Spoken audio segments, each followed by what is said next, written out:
Good evening, ladies and gentlemen. Tonight we will be breaking down our PIES program. PIES, Pairing, Incubator, Accelerator, Seed Program. And the glorious, beautiful Cynthia Mom Point, looking brilliant as ever, will be going through the particulars for you. Thank you for your time. Thank you for your ear. Thank you for your introduction. All right, so this evening we wanted to take the time to go over the PIES program that we put together, that we created, and the purpose of the PIES program is really to address immediately what we recognize as a huge flaw and gaping opportunity in Massachusetts marijuana equity programs, particularly when it comes to the economic empowerment cohort of people and the charge that we have to empower our communities, the 29 disproportionately impacted communities. So pretty much,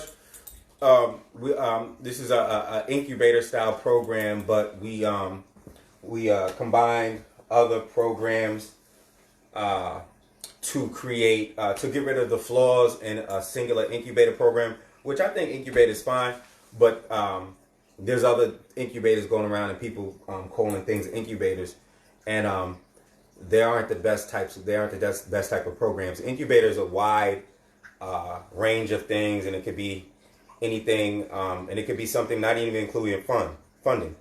So we made sure we covered all the bases in this PIES program, the first ever like it.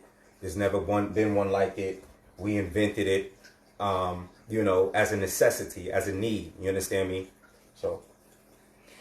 So one of the things that I know Mass Mother Mary shared online earlier, maybe not too long ago, were snippets from a memo that we had drafted and submitted to the Cannabis Advisory Board, because right now their market participation group they're convening to provide recommendations to the CCC, and in this memo we highlighted the legislation that says, just reiterating where we are, what the requirement is. The charge for Massachusetts is for full participation. So we highlighted that where it says the CCC, it legislates that the CCC adopt regulations for procedures and policies to promote and encourage full participation in the regulated marijuana industry by people from communities that have previously been disproportionately harmed by marijuana prohibition and enforcement, and to positively impact those communities.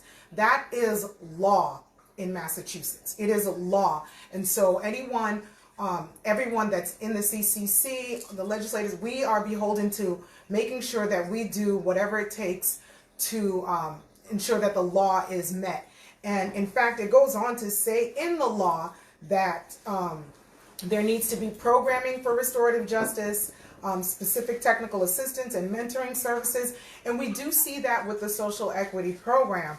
The other piece that is in the law aspect of our regulation is it says that if there is any type of discrimination or problems that they see from the research that the CCC conducts, then they are charged with not only making recommendations for additional research, but making recommendations for policy changes or any changes to ameliorate the problems that they see. So everything that we just covered, that's in the law, and that's why our role as EEs is very important, because we are poised to meet that requirement, and so it's important that the CCC does everything in their regulatory power to allow us to succeed in that. So with that, I'm going to jump into and pretty much they have the power to define the market. They have the power to regulate the market in any way they see fit. And they've done it in ways that benefit others, one group of people over others, and we're going to introduce this program as a fix for that, as a remedy for that. This will save the economic empowerment program. This is not just rhetoric. This is not 51%. This is 100%. You understand? So, and just to further reiterate what we've said in other videos that we've done, a lot of the rhetoric, a lot of the conversation that we have is around equity and opportunity. And the reason why we're at the point now where we have 200 plus, I don't even know what the last number is, 300 plus licenses, and only 2.4% of those are minorities, is because there hasn't been a focus on equity and outcome. And when you focus on equity and outcome, the tools, the measures, the recommendations that you put out are going to ensure that the outcome achieves the full participation, the diversity, the engagement of those harmed the most. The outcome matches the rhetoric up front. You know, we've been getting a lot of rhetoric, a lot of social equity rhetoric, and a lot of economic empowerment rhetoric, but we haven't been getting it in practice. Absolutely. So, and that's the thing, it sounds nice. And so that's why when it's time to champion legalization, that the conversation is always going to be around, well, for social justice, social equity, empowering our communities, righting the wrongs of the past, and all of that sounds nice. Now what we're doing is taking that rhetoric and saying and demonstrating this is the way, given the context of Massachusetts, to execute and have results that align with the rhetoric. Yeah, all over America, you got social equity programs failing. And if you ask me, from the investigation that we did here, they're failing them on purpose. You understand me? They're failing them on purpose, you know, for the purpose of getting, you know, RMDs through, so into the market. So we have to really be intelligent enough to decipher it ourselves. We can't be following around white folks. You understand me? It's just that simple and plain. You know, we have to be able to intellectualize this for ourselves, because nobody has done this. Not in California, not in any place that they got a social equity program have they made a comprehensible plan that works for us. And we're pretty much just sitting around waiting and letting them kind of lead us around. We didn't come here to develop programs. We came here to open up marijuana businesses. You understand me? So, you know, that's probably what a lot of people are going through. They just can't. They're entrepreneurs. But when we saw the need to design some things in our own program and to actually take control of our program, because we saw what they were doing with our program, even to this point, there's 300 plus licenses out there, you know, and we represent, like my wife said, 2.4%. And there's so many other barriers and hurdles into the industry. So we're going to be talking about how we're going to address those barriers and hurdles through this PIES program. Thanks. There's something that you said that triggered a thought that I wanted to just reiterate, which is the fact that when we look at these different social equity programs, whatever the name is, incubator, accelerator, what we noticed were there were particular gaps, and these gaps are usually where the program falls apart.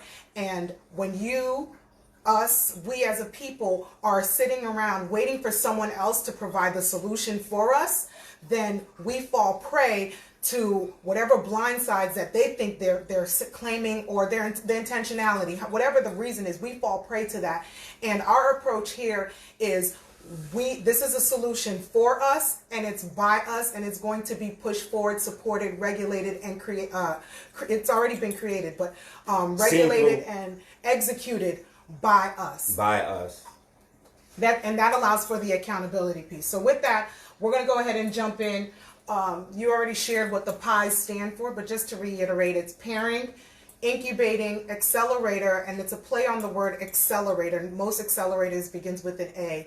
We're talking about excel as in moving forward, excellence, and so we played on that. And then seed.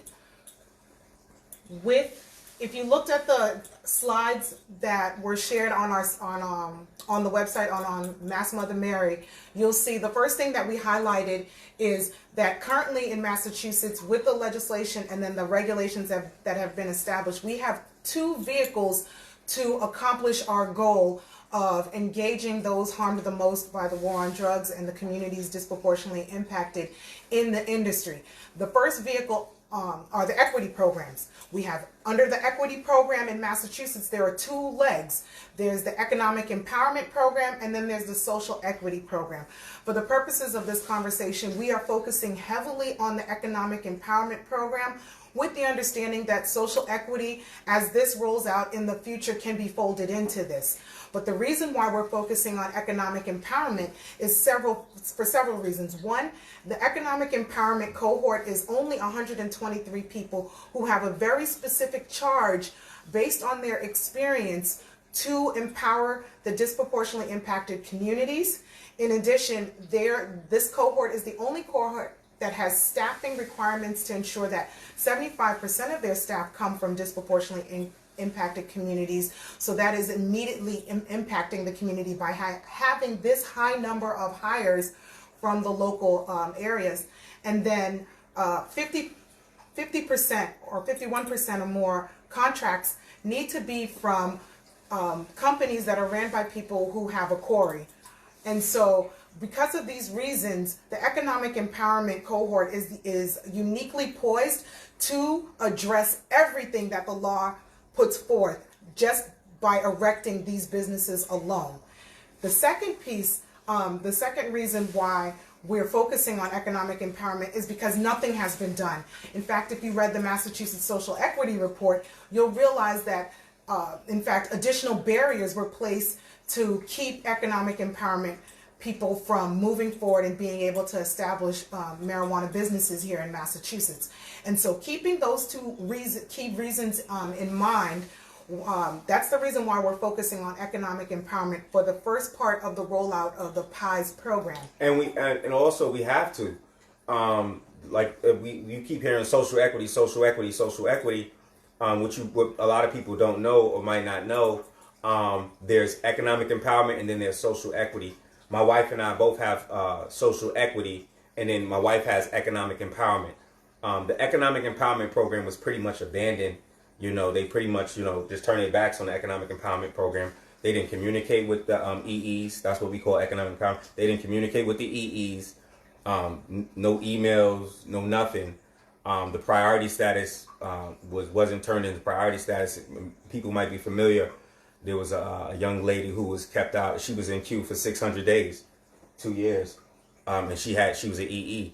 So our priority status, and like my wife just said, there was an additional barriers put in front of us. You check out the Massachusetts Marijuana Social Equity Report, and quite frankly, collusion. To keep us out of this space because one, we weren't intellectualizing ourselves. We didn't have the money to pay for lobbyists and all these other things. But it comes down to us putting the onus on ourselves. This PIES program, we see a future for this across America because everybody who's failing social equity on purpose, we charge those people in those states to do your investigative work to see what's going on. And, this framework can be replicated because it really looks at the opportunities and the weaknesses of a lot of frameworks that people push forward. And so, if you don't mind, go ahead. Okay. The second vehicle that Massachusetts has in place legally in the legislation for us to promote equity is the positive impact plans. And the reason why I really want to stress home the positive impact plans is because it is a mandate that is already in the law. So as we move forward and we talk about the structure of the PIES, and the natural inclination or pushback may be, oh, well, we don't want to mandate any existing establishments to do anything. It's already in the law. They're already mandated to do the positive impact plans. And one of the things, if you notice on Mass Mother Mary, what we have been doing is we've been looking at the positive impact plans that have been submitted to the CC that are being pushed through with the applications. And what we see is there is not any type of consistency or structure for the positive impact plans. Now here we are in a regulated industry with the mandate to empower these communities, with the mandate to ensure full participation, and then there is no structure for the key vehicle in place to do that. And so the PIES program provides a structure for that to ensure that that's what's happening.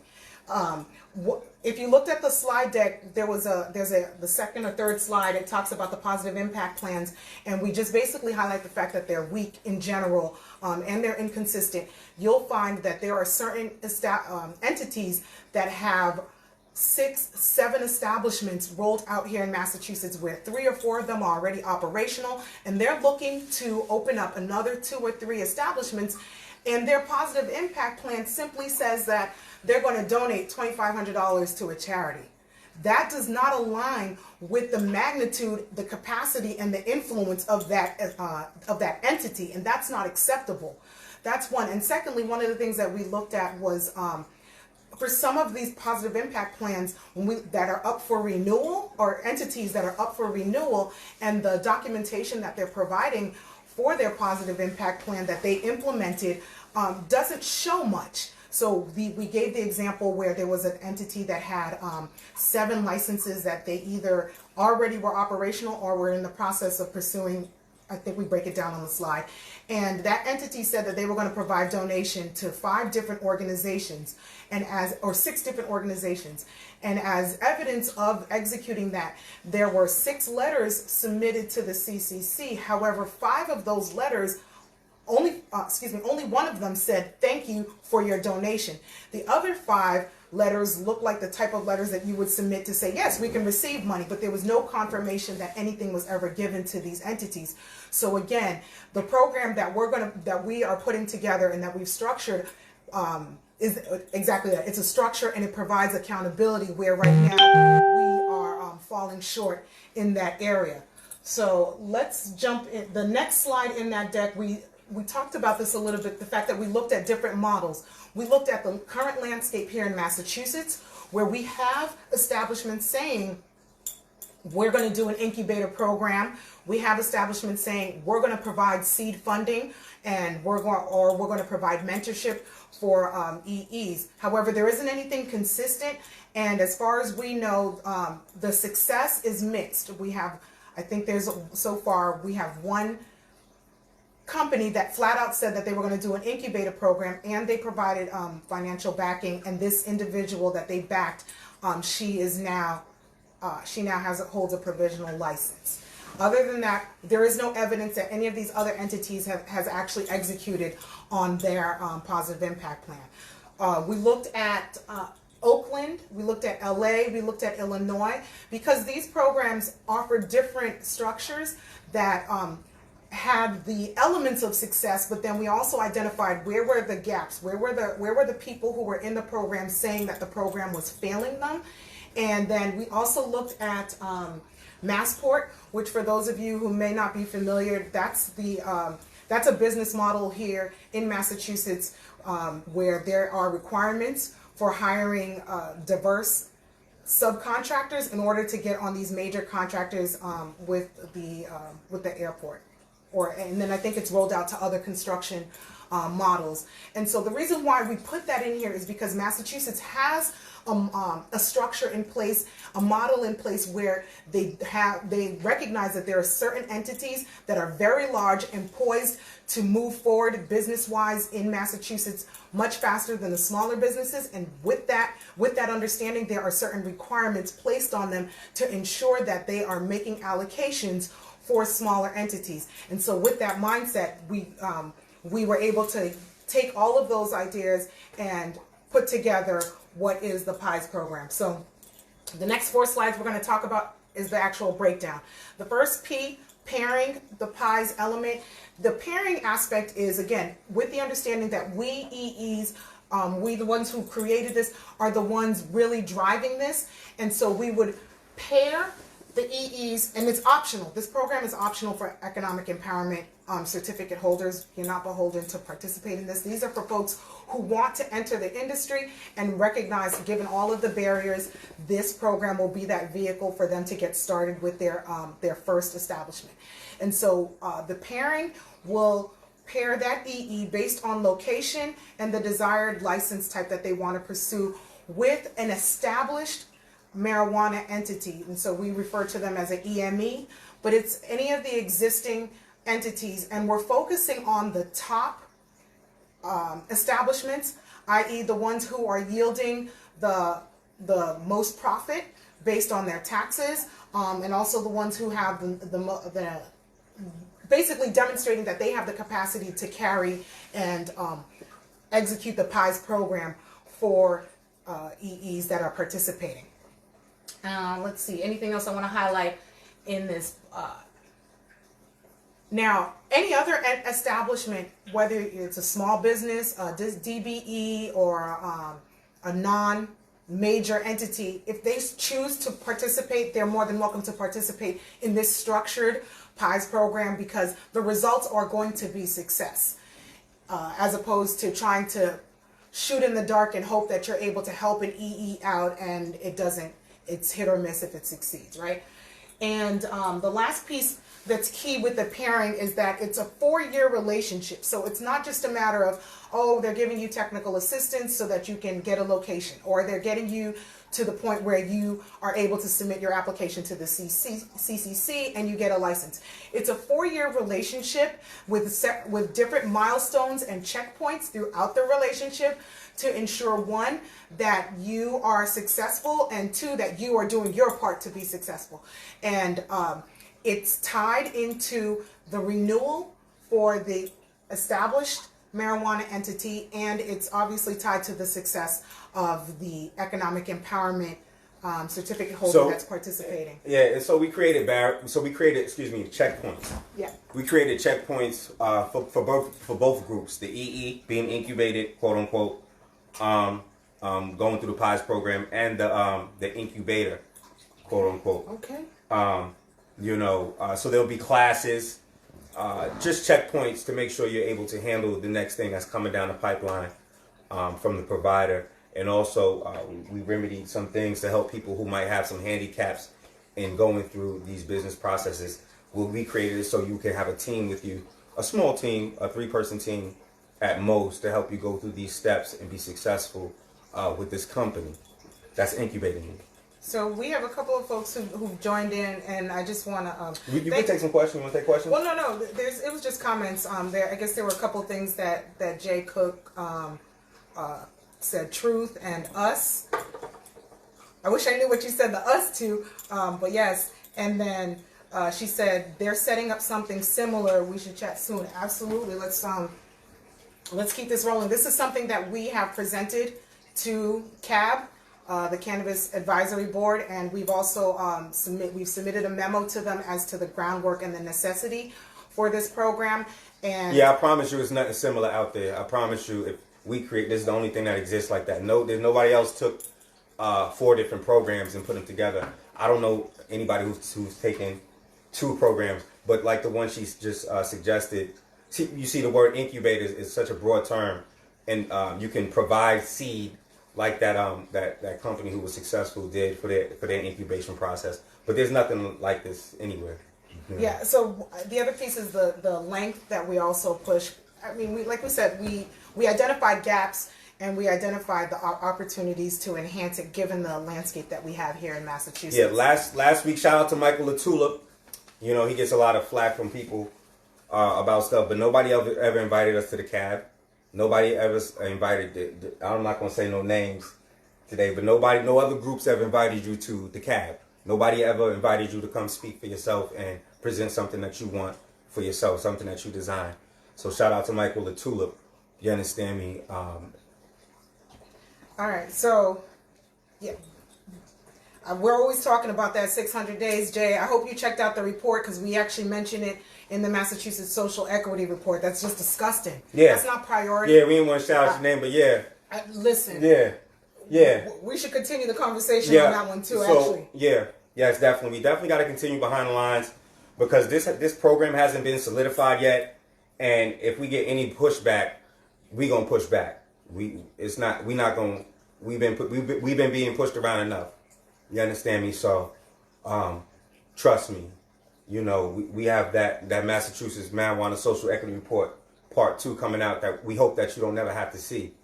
You understand me? We hope y'all don't have to ever see that report, because we want to make sure we have a full, robust, thriving industry in Massachusetts. And if that report comes out, y'all think it's something with the feds coming down for the HCAs. You understand me? So we're trying to keep that in-house, you know, and just put a little respect on our name out here. You understand, for these folks. So sometimes that's what you have to do to get some respect on your name. You understand me? So. All right, so the next slide talks about incubation. Now, incubation, I think that's a phrase that a lot of folks in this industry are very familiar with. And the regular conversation in terms of incubating and providing mentorship, technical assistance, and navigating the compliance and regulatory aspects of getting to the point of licensure. Our incubation model does include that because those are obvious necessities. I think you also talked about the training. It extends beyond the licensure period. Again, this is a 4-year relationship that we're projecting. And again, the reason why it's 4 years, successful businesses, especially businesses in such a new young market with so many compliances and regulatory changes that are happening, to be able to weather the changes, to be able to weather these different things, you need to be able to have a solid foundation. And then in general in the business industry, they talk about 5 to 10 years before businesses tend to really be able to demonstrate the level of success and solid foundation for longevity. And so we thought 5 to 10 years might be too long. However, if the relationship that you have with your EME fosters such a relationship, albeit awesome, but in terms of providing the key components for success, we identified 4 years as a sweet number. And it's like one of those things where you take people from different races and different cultures. You take a racist white person and you take a black supremacist and you put them in the same room and you leave them in the same room for a week, and then next thing you know, you turn out they like each other and they got all these things in common. So that's what we're trying to create with these R&Ds. We're trying to create lifelong relationships with these folks who they set us at odds with all types of rhetoric and such. But you know, we have to partner. We have to be in this community with each other. So already, why not set everyone up for success? Yeah, and we're not trying to follow that narrative, you against me. Oh, big business. You understand me? I don't know anybody who gets into business and not to be successful. And what does that mean to be successful? That people looking up at you might think that you big. You understand me? So that's just all that is. You understand? But this is America. You know what I'm saying? Capitalism, economic empowerment. You understand me? Stop being victims of capitalism.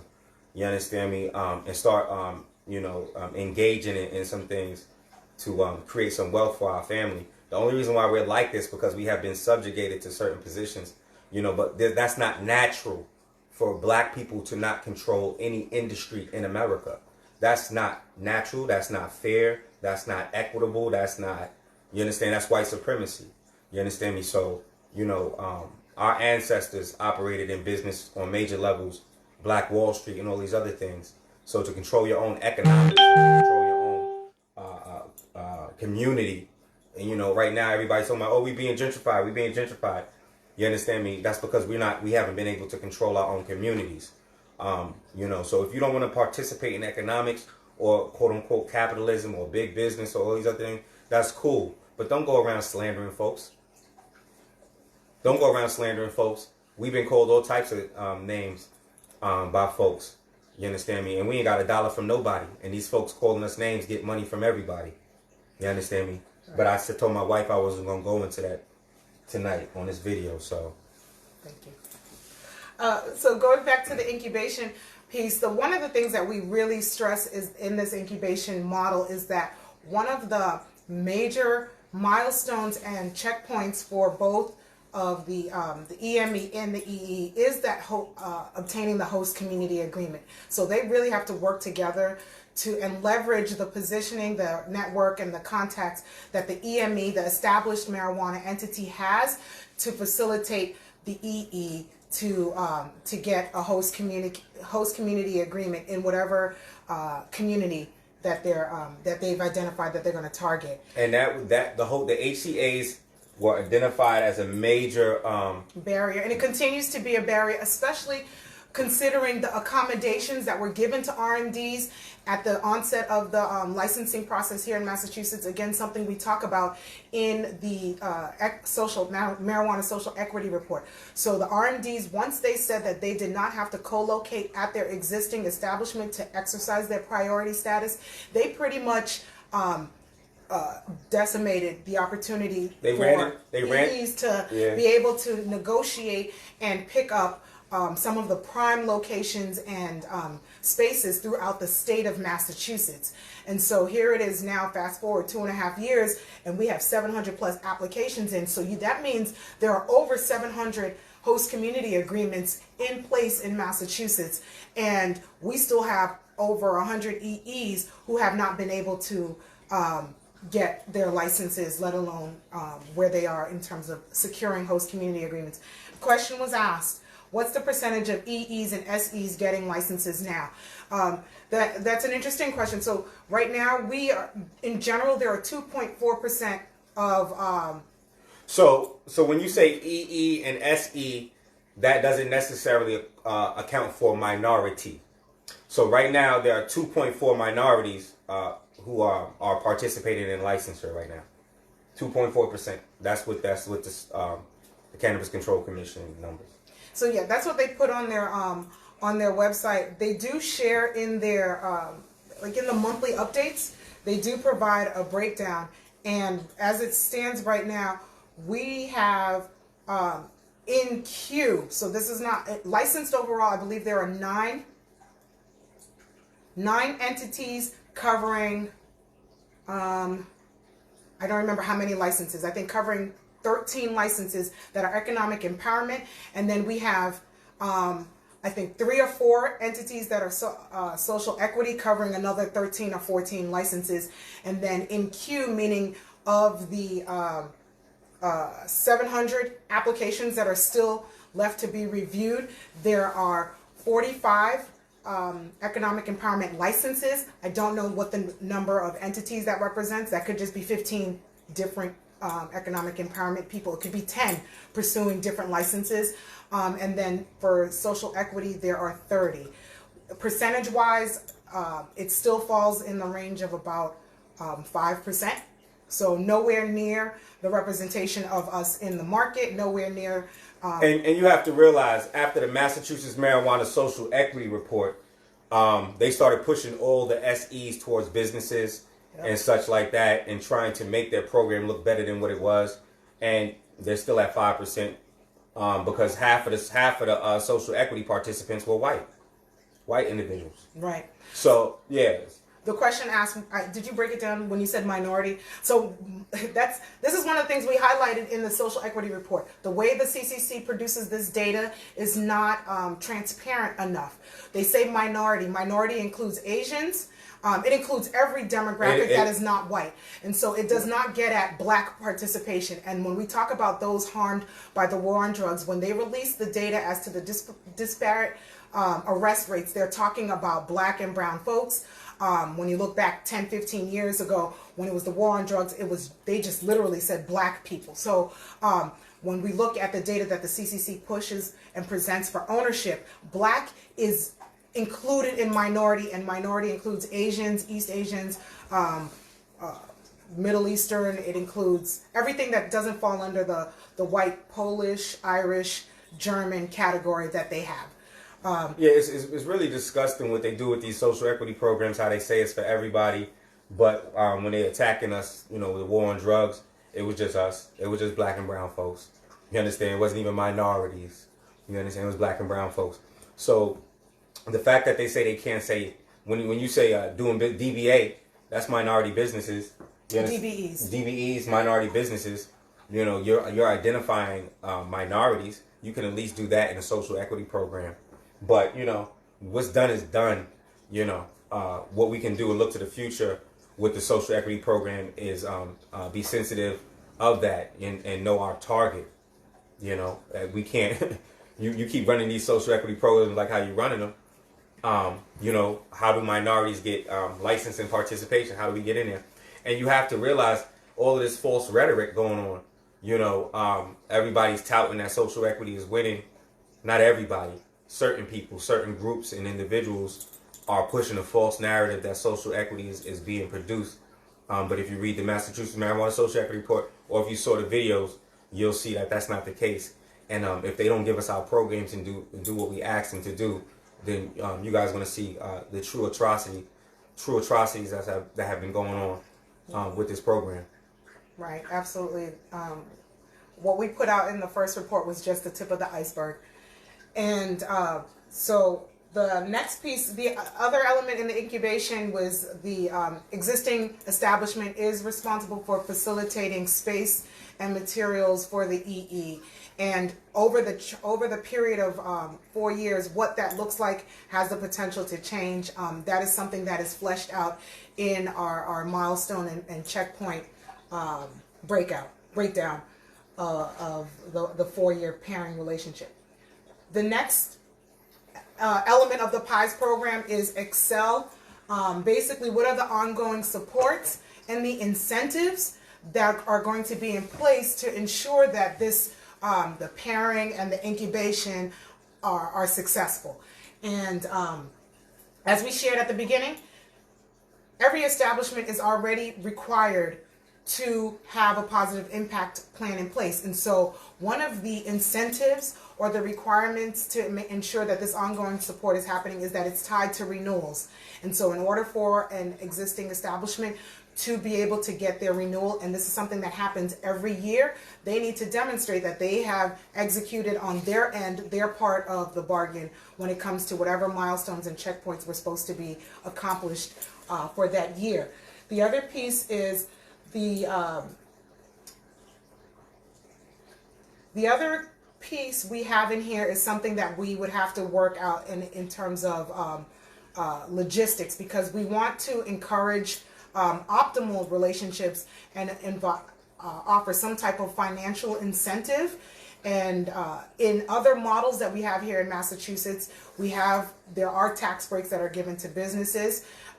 However, in terms of wanting to be able to move this forward immediately, the recommendation would be to look at some of the licensing fees and the renewal fees and providing incentives to existing establishments where they either have those fees slashed in half or eliminated if they are executing what their end of the bargain when it comes to supporting the EE. And the other two elements on here, again, these are elements that we have existing models in Massachusetts, but they would require a little bit additional time to push forward, whereas everything else that we've discussed, CCC already has everything in place. They literally just need to put the structure in and say, this is what a positive impact plan is going to look like for the top X number of entities, whether it's the top 10 entities in Massachusetts or the top 10 entities and any other entity that said that they're going to execute some type of incubator program to facilitate an EE opening up their establishment. And there are positive impact plans that explicitly state that. So so our goal is to actually present a pilot. We have to do a pilot first, and to make sure the companies with the positive impact plans saying that they're going to incubate. These are the ones who will be targeted to go through the pilots, and we'll be picking EEs to go through these pilots. So definitely contact. We'll give you some contacts. We want you to reach out to CAB and reach out to even the CCC. Reach out to these folks and let them know that the EEs want this.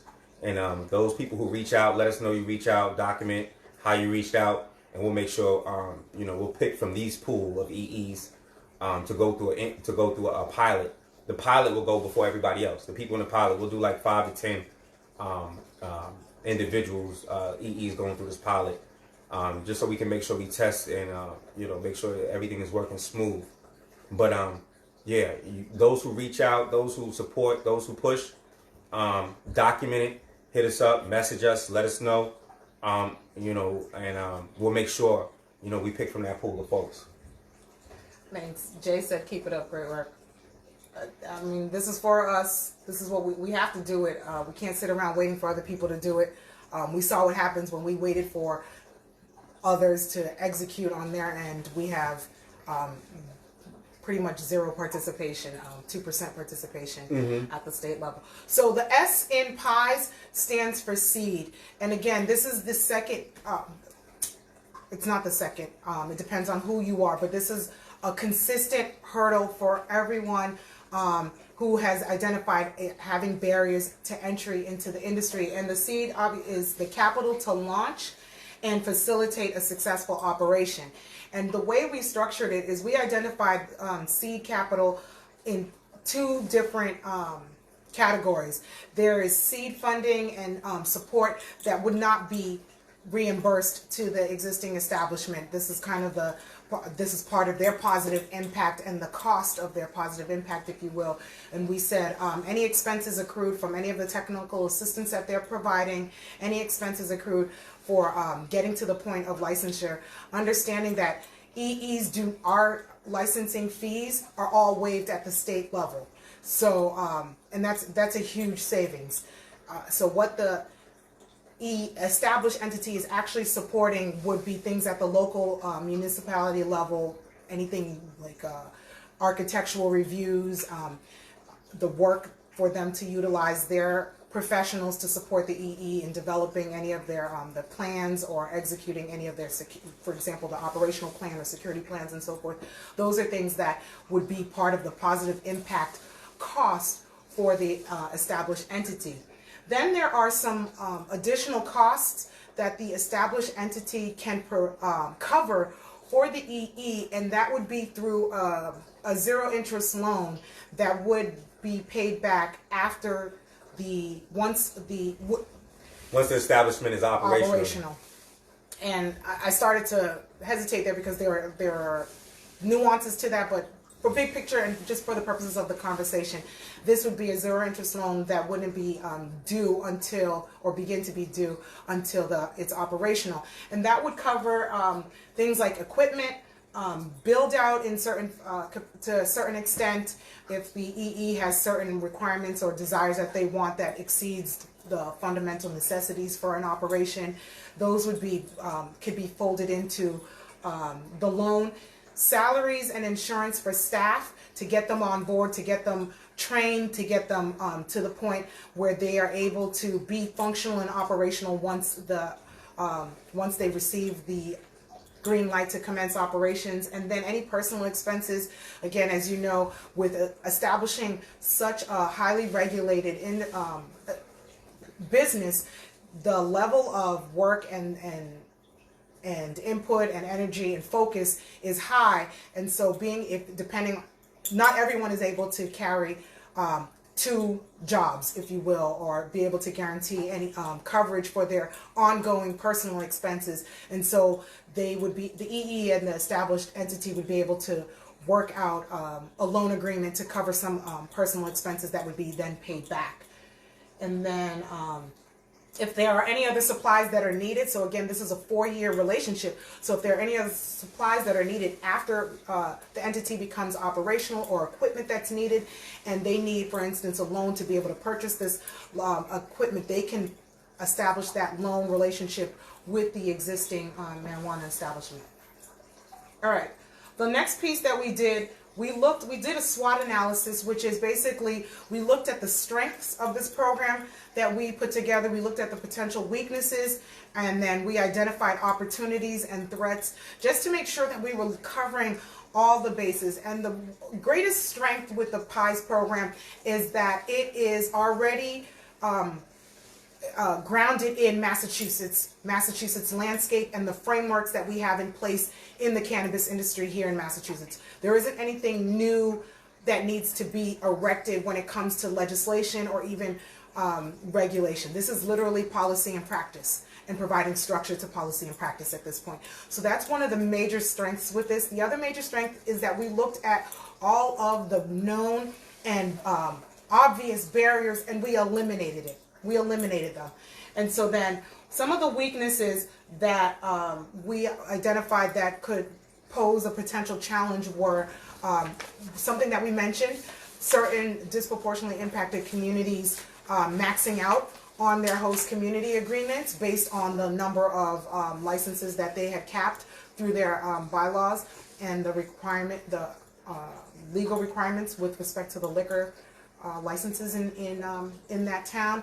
And so one of the solutions for that is just to go elsewhere. Second, another option is to work with some of these communities and understanding that what the purpose of these EEs are and the value that they're going to bring to the community. So there are ways to address that. Another potential weakness would be the fact that there may be models that, especially as licenses roll out, because that is another recommendation that we put out to the CCC, that they flesh out additional licenses for folks to be able to enter the industry, that there may not be established entity in a particular region that could support the EE pursuing a particular model, and that is just a matter of networking.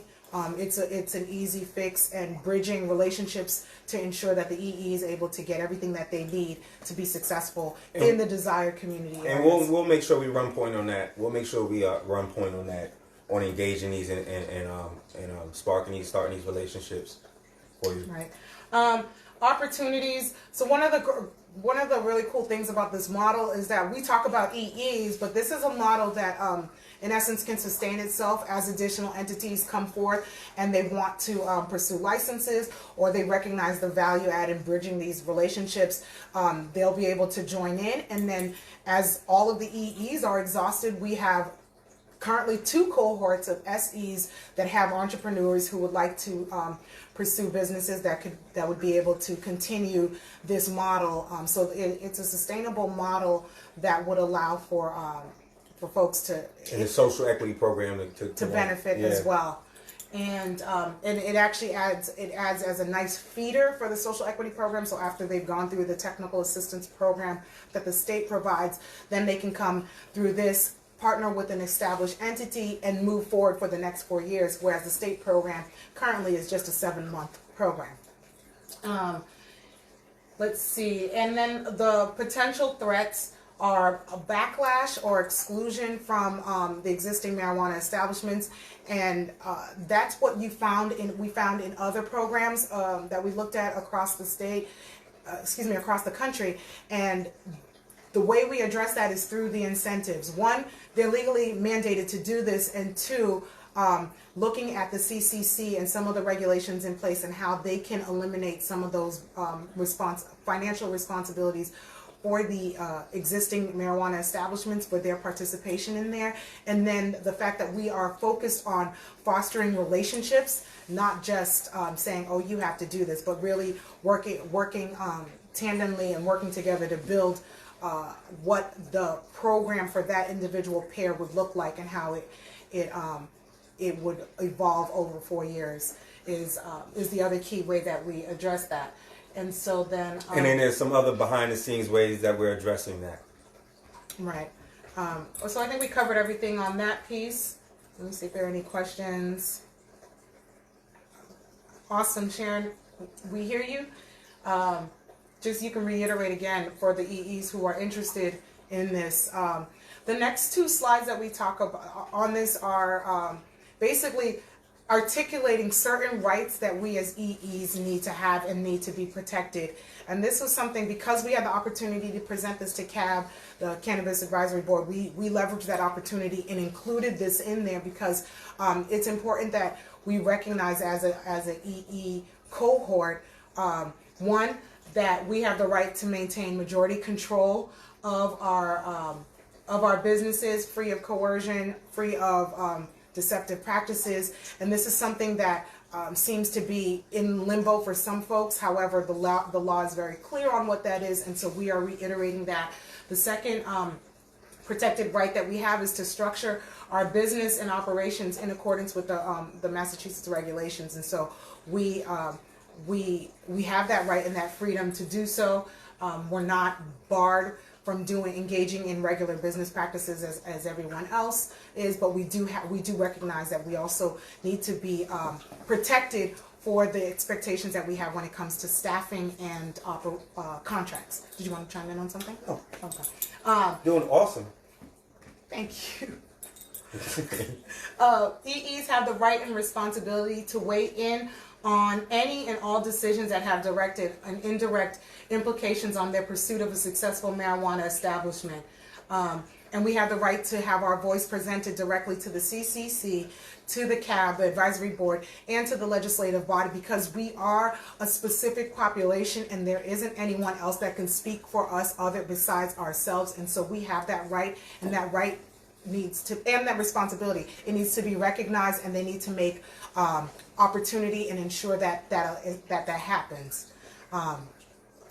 Let's see, and then the other rights that we have is the right to have priority. Priority means priority in communication, priority in consideration of any policies and regulations, and again, in terms of reaching out to us because of the impact that it will have on us. The right to priority in review and renewal for licensure and all decisions that have an impact on us. And when we have priority, the big piece, and we put it first, was communication, because the CCC owes EEs that right and that due process in terms of communicating to EEs anything that is going to impact us, whether it be directly or indirectly, and not for it to be happenstance that we find out through the grapevine or through one EE. It needs to be direct communication to all EEs. And I mean, and the HCAs have been identified as a barrier before the social equity program started. Yes. And you just heard my wife, that could be one of the threats for even the people incubating us. It's an ever threat for these big businesses, for RMDs. So how could we ever get past that barrier? You know, you hear some of these ACA requirements, you know, they just dreaming up stuff to tell people to do, and then they picking. You understand me? Well, yeah, and so Behind closed doors. Granted, they have put some authority and limits on the HCA agreements when they allowed or reminded the CCC that they do have the authority to review the host community agreements. However, it still doesn't preclude folks from being discriminated against or set at a disadvantage because certain other applicants have the capital to do improvements to that. This is an example of one where the applicant, who is not an EE, just someone that had access to deep pockets, said that not only were they going to open up their establishment, but they were going to improve the building and create space for other businesses to come in. And so that wasn't necessarily part of the host community agreement, but it was part of their project plan that they pitched before that community. And of course, that looked very appealing to the community. It's not a requirement, but it's part of their business plan. So these are just minute ways that people are able to create and quote unquote game the system that puts EEs at an even greater disadvantage. So we thought about these things as we put this in place and put that onus really on the established entity to facilitate getting the host community agreement. Not to say that the entity would have to do all that extra work, but these were the things that we kept in mind when we were structuring this. And hey, Summer, awesome! Thanks for joining us. Yes, we're pushing this forward. Let's see. The last two rights that we talk about is that EEs have the right to divest of their establishment as desired in accordance with the Massachusetts regulations. And everyone enters this industry for the purposes of erecting a business. Outside of that, whatever their personal goals are, whatever their personal reasons in terms of how they want to do that and what that looks like for them, they should not be held to some different standard because that they're an EE. We deserve the right to be able to operate as a business and do what makes sense for the business, still understanding the commitment that is tied to the community and not ever negating that aspect of it, and that know that is tied to the license. So and you have to realize how twisted that rhetoric is. You understand me? That was some twisted rhetoric that we had to deal with for the last 2-3 years. Big business. Oh, EE trying to get with big business. EE trying to get with big business, and it was coming from folks who was tied to big business. You understand me? And we realized these were different RMDs playing, using the social equity folks, EEs, as pawns, for their own vested interests.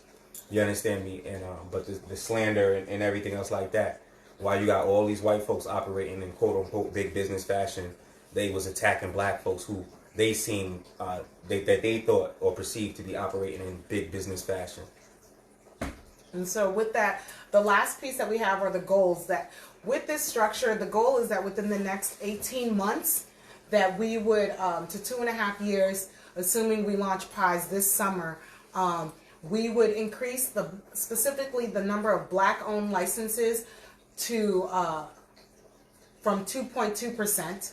Actually to 20%, and I realize it doesn't actually say that on here, but it would increase to 20%.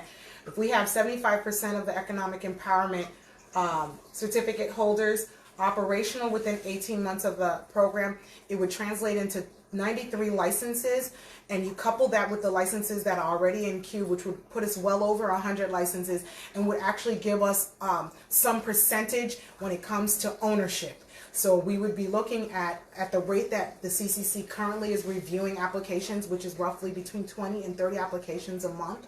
We would, within 18 months time, we would actually have about 20% ownership in the market. Now again, this number will fluctuate depending on the number of applications the CCC pushes.